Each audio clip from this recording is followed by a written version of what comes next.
Assalamualaikum warahmatullahi wabarakatuh. Kami dari kelompok 1 akan mempresentasikan hasil diskusi kelompok kami tentang pengembangan silabus.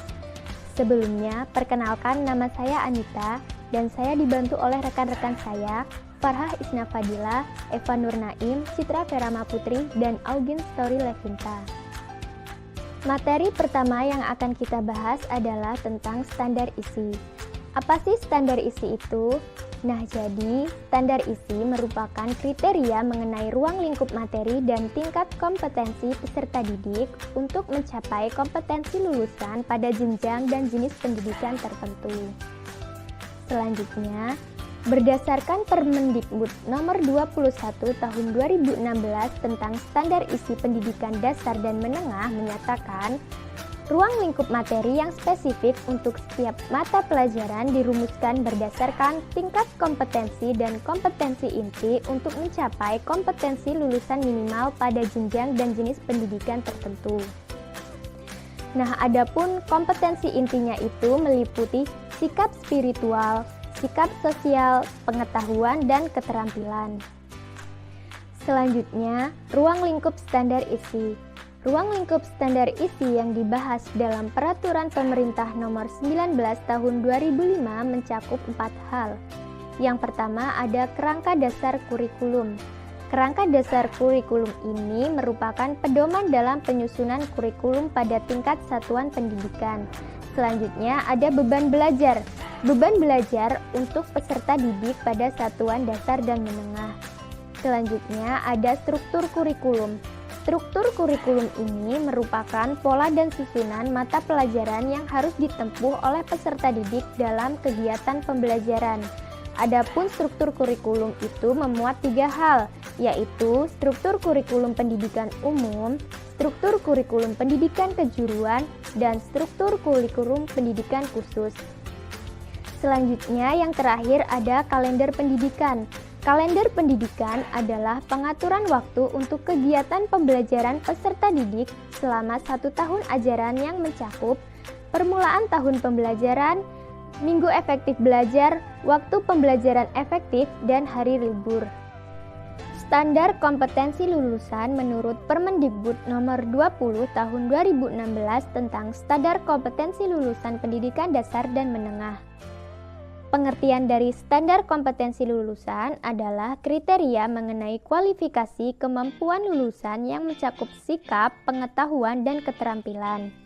Tujuan dari standar kompetensi lulusan digunakan sebagai acuan utama pengembangan standar isi, standar proses, standar penilaian pendidikan, standar pendidik dan tenaga kependidikan, standar sarana dan prasarana, standar pengelolaan, dan standar pembiayaan.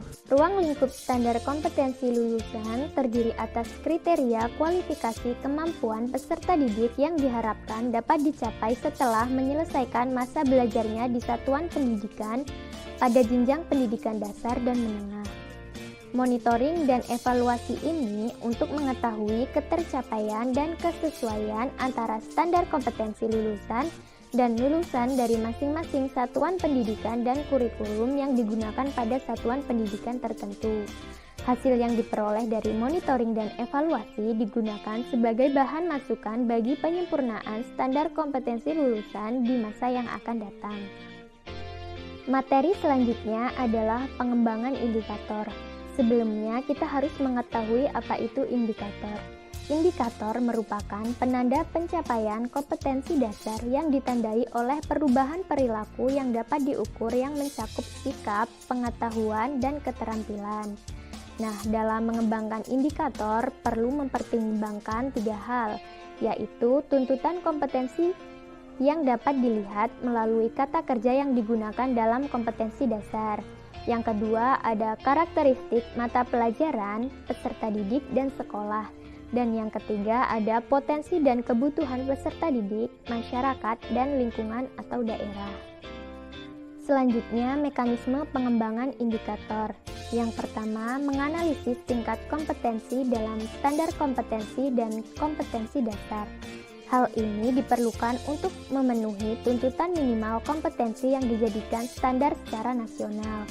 Selanjutnya, menganalisis karakteristik mata pelajaran, peserta didik, dan sekolah. Setiap mata pelajaran memiliki karakteristik tertentu yang membedakan dari mata pelajaran lainnya. Pengembangan indikator memerlukan informasi karakteristik peserta didik yang unik dan beragam. Peserta didik memiliki keragaman dalam inteligensi dan gaya belajar. Oleh karena itu, indikator selayaknya mampu mengkoordinir keragaman tersebut. Dan yang ketiga ada menganalisis kebutuhan dan potensi. Kebutuhan dan potensi peserta didik, sekolah dan daerah perlu dianalisis untuk dijadikan bahan pertimbangan dalam mengembangkan indikator. Penyelenggaraan pendidikan seharusnya dapat melayani kebutuhan peserta didik, lingkungan, serta mengembangkan potensi peserta didik secara optimal. Peserta didik mendapatkan pendidikan sesuai dengan potensi dan kecepatan belajarnya, termasuk tingkat potensi yang diraihnya.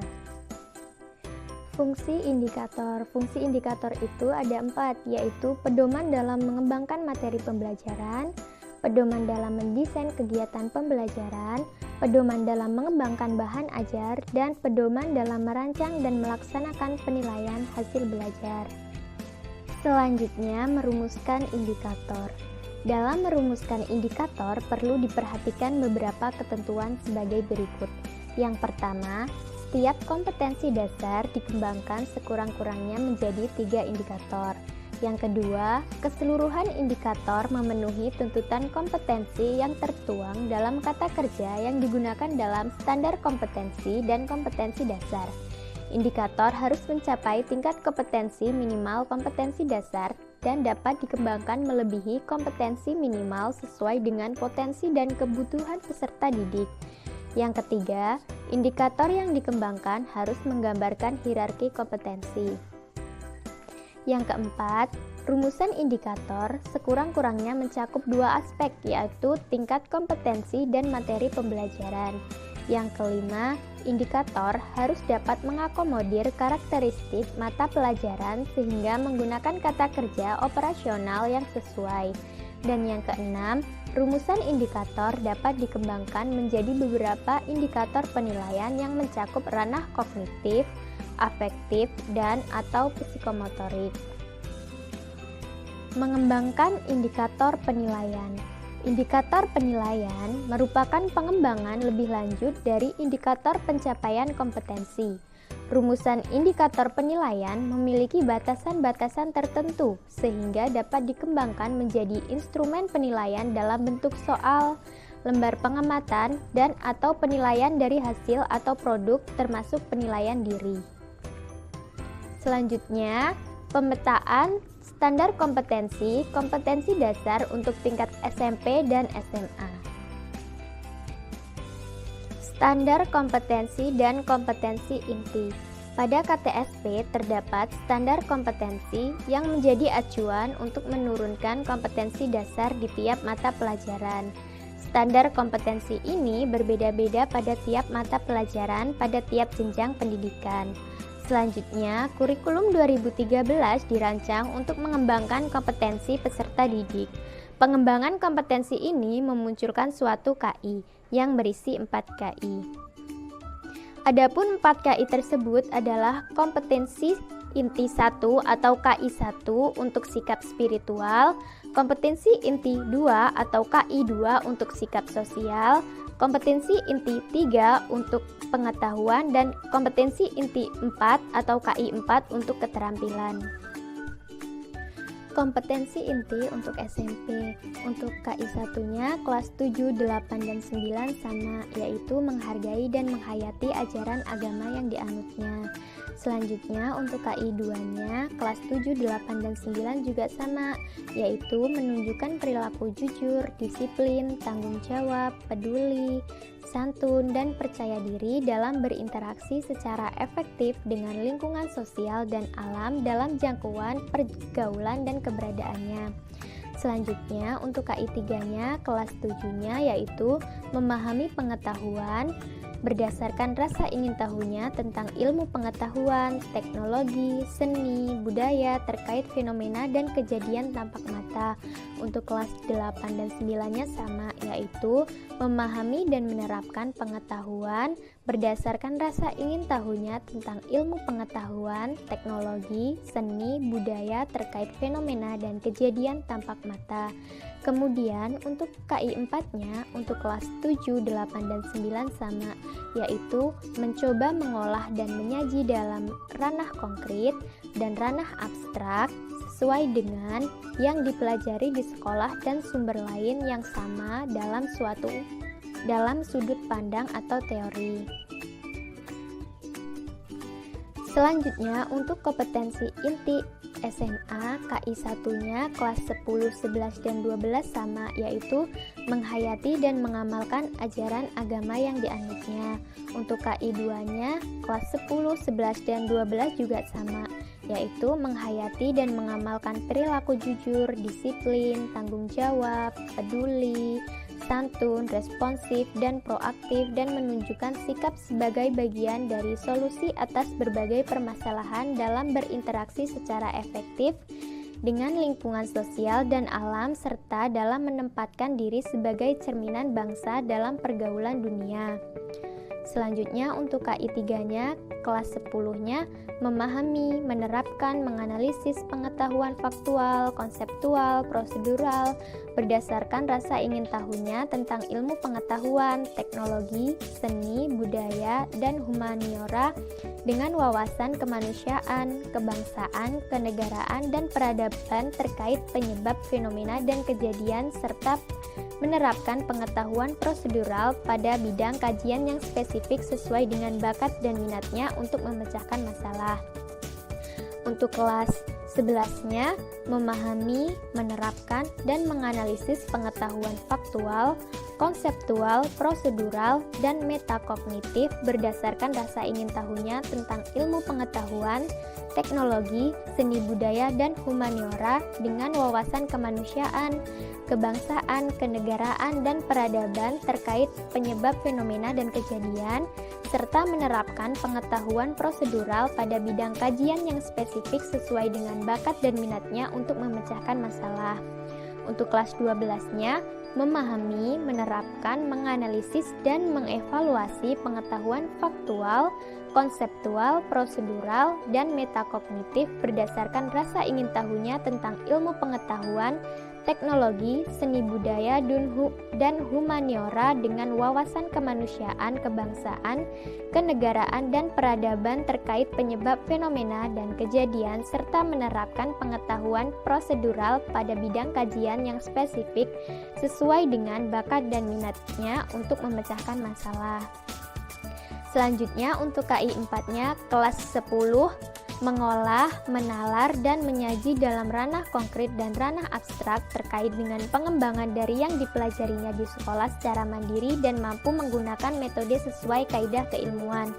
Untuk kelas 11-nya mengolah, menalar, dan menyaji dalam ranah konkret dan ranah abstrak terkait dengan pengembangan dari yang dipelajarinya di sekolah secara mandiri, bertindak secara efektif dan kreatif, serta mampu menggunakan metode sesuai kaidah keilmuan. Dan untuk kelas 12-nya mengolah, menalar, menyaji, dan mencipta dalam ranah konkret dan ranah abstrak terkait dengan pengembangan dari yang dipelajarinya di sekolah secara mandiri, serta bertindak secara efektif dan kreatif dan mampu menggunakan metode sesuai kaidah keilmuan. Kompetensi dasar dirumuskan untuk mencapai kompetensi inti. Rumusan kompetensi dasar dikembangkan dengan memperhatikan karakteristik dan kemampuan peserta didik dan kekhasan masing-masing mata pelajaran. Kompetensi dasar meliputi 4 kelompok sesuai dengan pengelompokan kompetensi inti, yaitu sebagai berikut. Yang pertama, kelompok 1, yaitu kelompok kompetensi dasar sikap spiritual dalam rangka menjabarkan KI 1. Yang kedua, kelompok 2, kelompok kompetensi dasar sikap sosial dalam rangka menjabarkan KI 2. Yang ketiga, kelompok 3, yaitu kelompok kompetensi dasar pengetahuan dalam rangka menjabarkan KI 3. Dan yang keempat, kelompok 4, yaitu kelompok kompetensi dasar keterampilan dalam rangka menjabarkan KI 4. Selanjutnya, pemetaan KI dan KD. Pemetaan KI-KD memiliki tujuan. Yang pertama, menentukan karakteristik atau kategori suatu kompetensi dasar. Yang kedua, menentukan cakupan materi. Yang ketiga, menentukan pengetahuan prasyarat yang diperlukan untuk mencapai kompetensi dasar. Yang keempat, menata urutan penyajian kompetensi dasar dalam satu semester atau 1 tahun. Selanjutnya, contoh bentuk pemetaan KI/KD pembelajaran matematika kelas 11. Dapat dilihat pada tabel berikut ini. Kompetensi intinya untuk sikap spiritualnya menghayati dan mengamalkan ajaran agama yang dianutnya. Untuk sikap sosialnya, menghayati dan mengamalkan perilaku jujur, disiplin, dan seterusnya. Untuk pengetahuannya, memahami, menerapkan, dan menganalisis pengetahuan faktual, dan seterusnya. Untuk keterampilannya, mengolah, menalar, dan menyaji dalam ranah konkret dan ranah abstrak, dan seterusnya. Dan untuk kompetensi dasarnya, menjelaskan dan menentukan penyelesaian persamaan trigonometri, membedakan penggunaan jumlah dan selisih sinus dan kosinus, menganalisis lingkaran secara analitik, menganalisis keterbagian dan faktorisasi polinom, memodelkan dan menyelesaikan masalah yang berkaitan dengan persamaan trigonometri, menyelesaikan masalah yang berkaitan dengan rumus jumlah dan selisih sinus dan kosinus, menyelesaikan masalah yang terkait dengan lingkaran, menyelesaikan masalah yang terkait dengan faktorisasi polinomial. Selanjutnya, pengembangan silabus. Nah, kita harus tahu pengertian silabus terlebih dahulu. Berdasarkan Peraturan Pemerintah Nomor 22 Tahun 2016, silabus merupakan acuan penyusunan kerangka pembelajaran untuk setiap bahan kajian mata pelajaran. Menurut Kurikulum 2013, silabus dikembangkan sebagai rancangan belajar untuk satu tema. Dalam silabus tercantum kompetensi dasar untuk tema atau mata pelajaran di kelas tersebut. Silabus merupakan acuan penyusunan kerangka pembelajaran untuk setiap bahan kajian mata pelajaran. Silabus dikembangkan berdasarkan standar isi dan standar kompetensi lulusan dengan pola pembelajaran pada setiap tahun ajaran tertentu. Silabus paling sedikit memuat identitas mata pelajaran, identitas sekolah, kompetensi inti, kompetensi dasar, materi pokok, pembelajaran, penilaian, alokasi waktu, dan sumber belajar. Silabus pada dasarnya menjawab permasalahan-permasalahan sebagai berikut. Yang pertama, kompetensi apa saja yang harus dicapai siswa sesuai dengan dirumuskan oleh standar isi. Yang kedua, materi pokok atau pembelajaran apa saja yang perlu dibahas dan dipelajari peserta didik untuk mencapai standar isi. Yang ketiga, kegiatan pembelajaran apa saja yang seharusnya diskenariokan oleh guru sehingga peserta didik mampu berinteraksi dengan sumber-sumber belajar. Yang keempat, indikator apa saja yang harus dirumuskan untuk mengetahui ketercapaiannya kompetensi dasar dan standar kompetensi.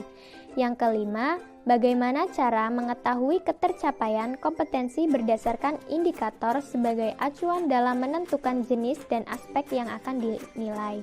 Yang keenam, berapa lama waktu yang diperlukan untuk mencapai standar isi tertentu. Dan yang ketujuh, sumber belajar apa yang dapat diberdayakan untuk mencapai standar isi tertentu. Selanjutnya, kompetensi inti atau KI merupakan gambaran secara kategorial mengenai kompetensi dasar aspek sikap, pengetahuan, dan keterampilan kognitif dan psikomotor yang harus dipelajari peserta didik untuk suatu jenjang sekolah, kelas, dan mata pelajaran. Selanjutnya, kompetensi dasar. Kompetensi dasar merupakan kompetensi yang dipelajari peserta didik untuk mata pelajaran di kelas tertentu untuk SMP, SMA, dan SMK. Selanjutnya, manfaat silabus. Beberapa manfaat dari silabus diantaranya yang pertama, sebagai pedoman atau acuan bagi pengembangan pembelajaran lebih lanjut. Yang kedua, sebagai ukuran dalam melakukan penilaian keberhasilan suatu program pembelajaran. Dan yang ketiga, sebagai dokumentasi tertulis.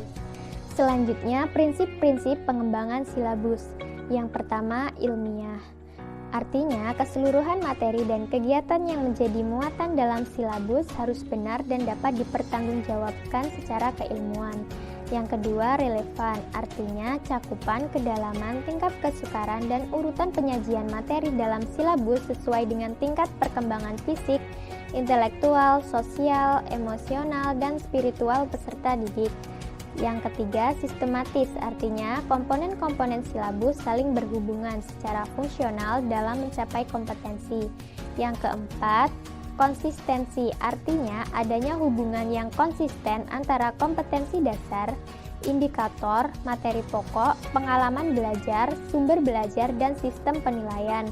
Yang kelima, kecukupan, artinya cakupan indikator, materi pokok, pengalaman belajar, sumber belajar, dan sistem penilaian cukup untuk menunjang pencapaian kompetensi dasar. Yang keenam, aktual dan kontekstual. Artinya, cakupan indikator, materi pokok, pengalaman belajar, sumber belajar, dan sistem penilaian memperhatikan perkembangan ilmu, teknologi, dan seni mutakhir dalam kehidupan nyata dan peristiwa yang terjadi. Yang ketujuh, fleksibel, artinya keseluruhan komponen silabus dapat mengakomodasi keragaman peserta didik, pendidik, serta dinamika perubahan yang terjadi di sekolah dan tuntutan masyarakat. Dan yang kedelapan, menyeluruh, artinya komponen silabus mencakup keseluruhan ranah kompetensi. Selanjutnya, langkah-langkah pengembangan silabus. Menurut Darmadi, langkah-langkah pengembangan silabus yaitu yang pertama, mengkaji standar kompetensi dan kompetensi dasar. Mengkaji standar kompetensi dan kompetensi dasar mata pelajaran sebagaimana tercantum pada standar isi dengan memperhatikan hal-hal berikut. Urutan berdasarkan hierarki konsep disiplin ilmu atau tingkat kesulitan materi tidak harus selalu sesuai dengan urutan yang ada di standar isi. Yang B, keterkaitan antara standar kompetensi dan kompetensi dasar dalam mata pelajaran. Yang C, keterkaitan antara standar kompetensi dan kompetensi dasar antar mata pelajaran. Yang kedua, merumuskan indikator pencapaian kompetensi. Untuk menyusun IPK perlu diperhatikan beberapa hal, antara lain A. Secara spesifik dapat dijadikan ukuran untuk mengetahui ketercapaian hasil belajar. Untuk itu perlu dalam IPK harus memenuhi kriteria. Yang pertama, sesuai tingkat perkembangan berpikir siswa. Yang kedua, berkaitan dengan KI atau KD. Yang ketiga, memperhatikan aspek manfaat dalam hidup sehari-hari. Yang keempat, harus dapat menunjukkan pencapaian hasil belajar peserta didik secara utuh, kognitif, afektif, dan psikomotorik. Yang ketiga, mengidentifikasi materi pokok atau pembelajaran. Mengidentifikasi materi pokok atau pembelajaran yang menunjang pencapaian kompetensi dasar dengan mempertimbangkan A. Potensi peserta didik, B. Relevansi dengan karakteristik daerah, C. Tingkat perkembangan fisik, intelektual, emosional, sosial, dan spiritual peserta didik, D.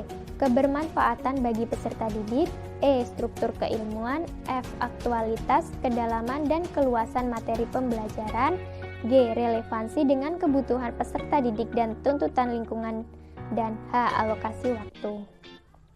Yang keempat, mengurutkan penyajian uraian materi pembelajaran. Dan yang kelima, mengembangkan kegiatan pembelajaran. Hal-hal yang harus diperhatikan dalam mengembangkan kegiatan pembelajaran adalah sebagai berikut.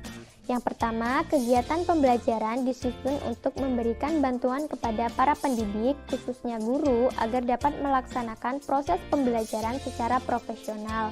Yang kedua, kegiatan pembelajaran memuat rangkaian kegiatan yang harus dilakukan oleh peserta didik secara berurutan untuk mencapai kompetensi dasar. Yang ketiga, penentuan urutan kegiatan pembelajaran harus sesuai dengan hierarki konsep materi pembelajaran. Yang keempat, rumusan pernyataan dalam kegiatan pembelajaran minimal mengandung dua unsur, penciri yang mencerminkan pengelolaan pengalaman belajar siswa. Yang keenam, penentuan jenis penilaian. Penilaian pencapaian kompetensi dasar peserta didik dilakukan berdasarkan indikator. Penilaian dilakukan dengan menggunakan tes dan non-tes dalam bentuk tertulis maupun lisan, pengamatan kinerja, pengukuran sikap, penilaian hasil karya berupa tugas, proyek, atau produk, penggunaan portofolio, dan penilaian diri. Hal-hal yang perlu diperhatikan dalam penilaian adalah yang pertama, penilaian diarahkan untuk mengukur pencapaian kompetensi. Yang kedua, penilaian menggunakan acuan kriteria yaitu berdasarkan apa yang bisa dilakukan peserta didik setelah mengikuti proses pembelajaran dan bukan untuk menentukan posisi seseorang terhadap kelompoknya. Yang ketiga, sistem yang direncanakan adalah sistem penilaian yang berkelanjutan. Yang keempat, hasil penilaian dianalisis untuk menentukan tindak lanjut. Dan yang kelima, sistem penilaian harus disesuaikan dengan pengalaman belajar yang ditempuh dalam proses pembelajaran. Yang ketujuh, menentukan alokasi waktu. Penentuan alokasi waktu pada setiap kompetensi dasar didasarkan pada jumlah minggu efektif dan alokasi waktu mata pelajaran per minggu dengan mempertimbangkan jumlah kompetensi dasar, keluasan, kedalaman, tingkat kesulitan, dan tingkat kepentingan kompetensi dasar. Alokasi waktu yang dicantumkan dalam silabus merupakan perkiraan waktu rata untuk menguasai kompetensi dasar yang dibutuhkan oleh peserta didik yang beragam. Dan yang kedelapan, menentukan sumber belajar. Sumber belajar adalah rujukan, objek, atau bahan yang digunakan untuk kegiatan pembelajaran yang berupa media cetak dan elektronik, narasumber, serta lingkungan fisik, alam, sosial, dan budaya. Sekian presentasi dari kelompok kami akhiri. Wassalamualaikum warahmatullahi wabarakatuh.